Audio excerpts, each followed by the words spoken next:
Cineva a ucis-o pe Krista și suntem toți suspecți, de aceea vom face diverse încercări pentru a vedea cine este criminalul.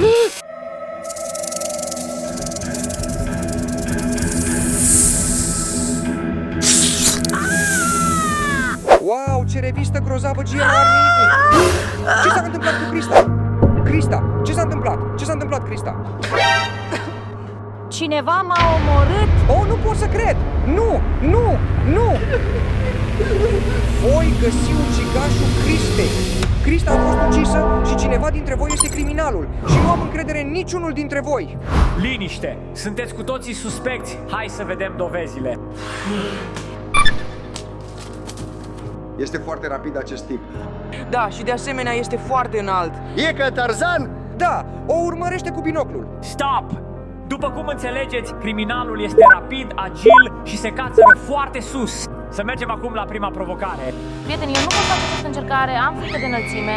E bine, oricum, Maria se plânge mereu și inventezi scuze. Hai, băieți. În această provocare vom vedea cine este cel mai descurcăreț și cel mai suspect. Pentru că, după cum ați văzut, criminalul este foarte rapid și s-a urcat foarte ușor în copac. Așadar, să începem provocarea. Băieți, acolo nu mă duc deloc, mi-e frică! Băieți, sunteți gata pentru provocare? Da, încep primul. Să mergem, Odiseu!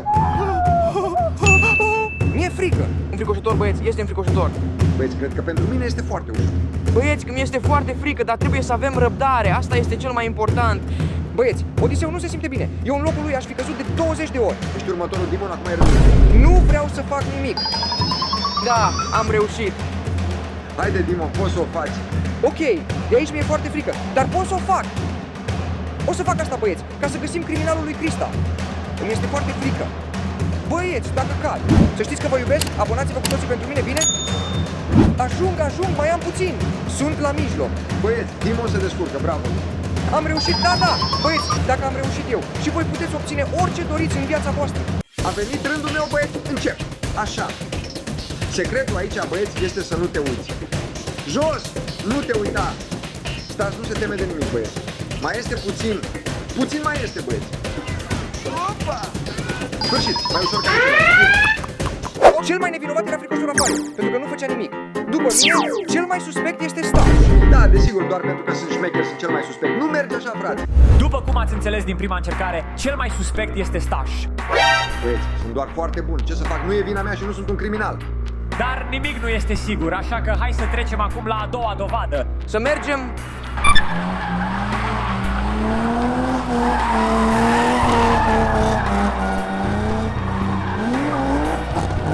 Da! Foarte bine o face.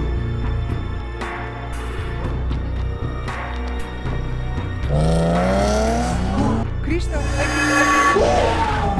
aproape! Doamne, cineva a încercat să mă omoare. Acesta a fost cea de-a doua dovadă. Băieți, eu cred că cea mai suspectă aici este Maria. Pentru că tot timpul o invidiază pe Krista. Ce zice, Odisea, ești bine? Mi se pare că spui doar prostii. Da, orice spui, Maria. Silențiu! După cum ați văzut, criminalul este un șofer foarte bun. Așadar, să trecem la provocarea numărul 2. Acum vom face o probă de viteză. Este echipa lui Rafariu împotriva echipei lui Staș. Desigur vom câștiga noi. Hai acum, Stas, eu am Mercedes mai bun decât BMW-ul tău. Bună glumă, Rafario, eu am un BMW, cea mai bună mașină pentru cei tari. Și nu ca Mercedesul tău care este pentru bunici. Stas, ce spui? Îi avem... E ușor, aici Stas este șoferul, o să-i fac praf. Rafariu, vom câștiga? Sigur că da! 3, 2, 1, hai!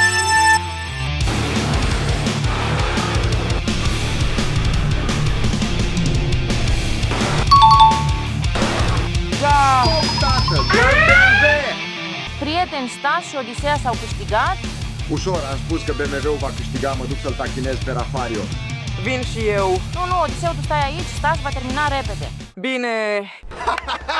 Rafario, ce s-a întâmplat? Ți-a plăcut înfrângerea ta? Ați fost doar norocoși. Ce spui despre mașina ta, Stas? Și Odisea este acolo. Fiul meu! Băieți, haideți repede la birou să găsim criminalul.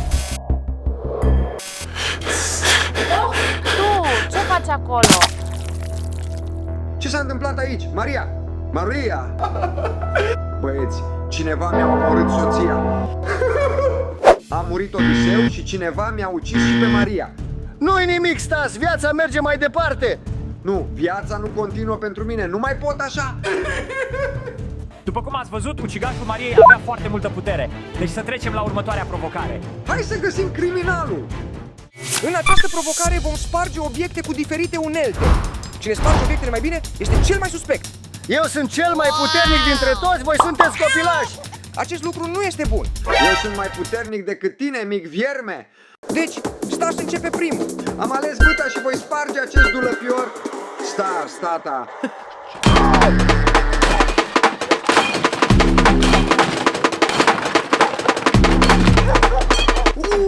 L-a distrus. Nimeni nu se pune cu Stas. E suspect acest tip! Da, este. Aici, băieți, am un Happy Meal, îmi place și iubesc McDonald's. Dar, din păcate, trebuie să-l sparg, așa că am drujba și încep.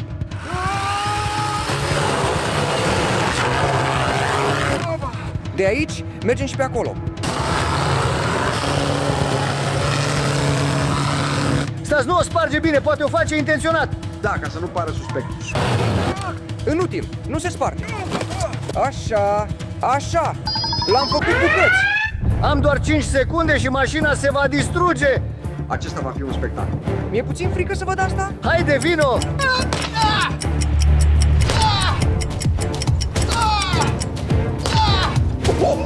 Cum a reușit să-l strice așa?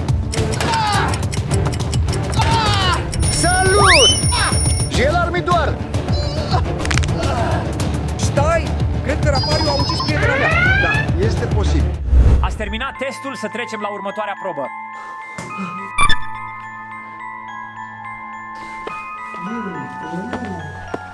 Se cațără foarte bine tipul ăsta, băieți. Oh,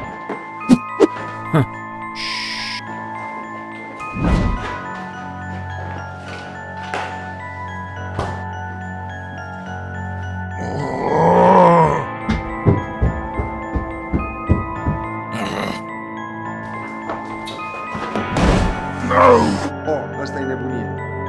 Ce se întâmplă aici? Ceva nu este deloc în regulă. Trebuie să sun repede la poliție? Are foarte mult echilibru. Și nu este deloc frică de înălțime. Acesta este dovada, după cum vedeți, criminalul este foarte curajos și bun la ceea ce face. Așa că să trecem la provocare. Să mergem. Acum vom face un test de echilibru. Pentru că, așa cum ați văzut, băieți, criminalul este extrem de stabil pe perete. Deci ce așteptăm? Începem? Da! Bine, să mergem, băieți, uitați-vă cum arată. Opa! Băieți, problema cu mine este că nu am ambele mâini libere, deoarece cu una țin camera aici, după cum vedeți. Nu mi-e frică de bătăuși, nu mi-e frică de nimic. Cum să o fac eu? În primul rând mi-e frică și în al doilea rând am un burtoi foarte mare. Băieți, am reușit. Rafario, totul bine? Foarte greu, băieți, nu știu ce să spun. Ce să zici și tu, Rafario, săracul meu? Când se va termina această provocare? Este foarte dificil, dar merg încet și constant. Pentru că mi-e frică de înălțimi. Haide, haide, poți să o faci! Ultimul! Am terminat! Bravo, băiatule! Am terminat exercițiul. Cel mai suspect a fost din nou Stas. Eu am fost puțin nevinovat. Bine, băieți, data viitoare o să fiu și eu fricos, așa cum sunteți voi, mincinoșilor. Suntem pe cale să găsim ucigașul, să mergem la următoarea dovadă. Să vedem.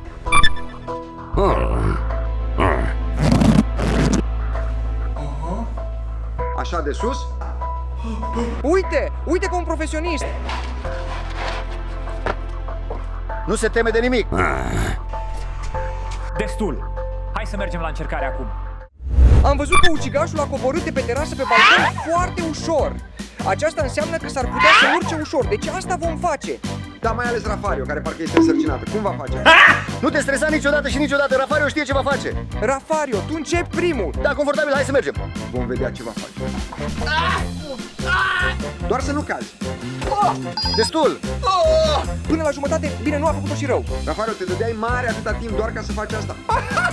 Glumă bună. Să vedem cum vei reuși tu. Să mergem. Acum, Rafario, cât de ușor stați, papa. Hai să mergem, hai să mergem. Hai să mergem. Să mergem. Hai, hai. Ce spui acum? Scuze, bine, băieți, mi-a scăpat un pârc. Ce să facem acum, scuze? Dezgustător, în orice caz. Dar cel puțin am făcut-o mai bine decât Rafario. Este rândul meu. Stop, stop, vreau să merg la toaletă, scuzați-mă, băieți. Bine, du-te, eu încep singur. A avut iarăși diare. Da, frate! Hai. Este foarte greu. Ceva nu merge bine. O, Doamne, cum ai căzut așa, Dimon? De acolo de sus. Rafario, vino aici repede. Ce s-a întâmplat, Stas? Ce s-a întâmplat? Demon a căzut de acolo sus. Și cum s-a întâmplat asta? Cum s-a întâmplat? Timon! Să mergem la birou. Da! Să vedem cine este criminalul. Fie eu, fie tu. Tu! Hai la birou! Hai să mergem! Hai la birou! Și acum va apărea cum a ucis-o. Se va dezvălui tot adevărul. Hai!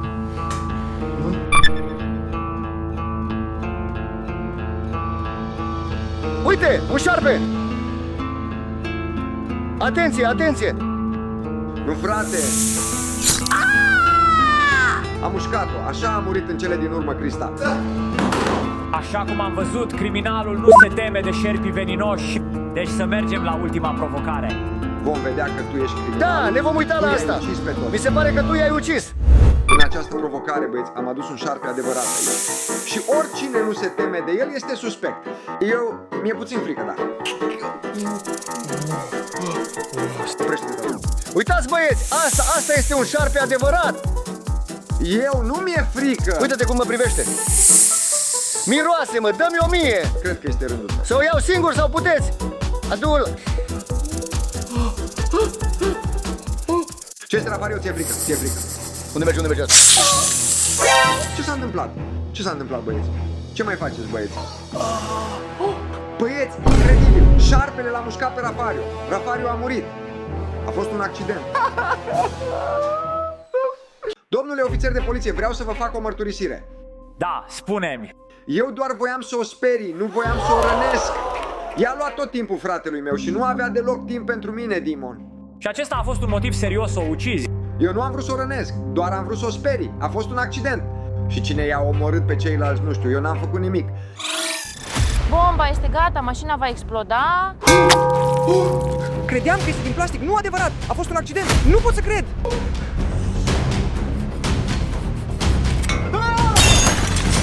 Ok.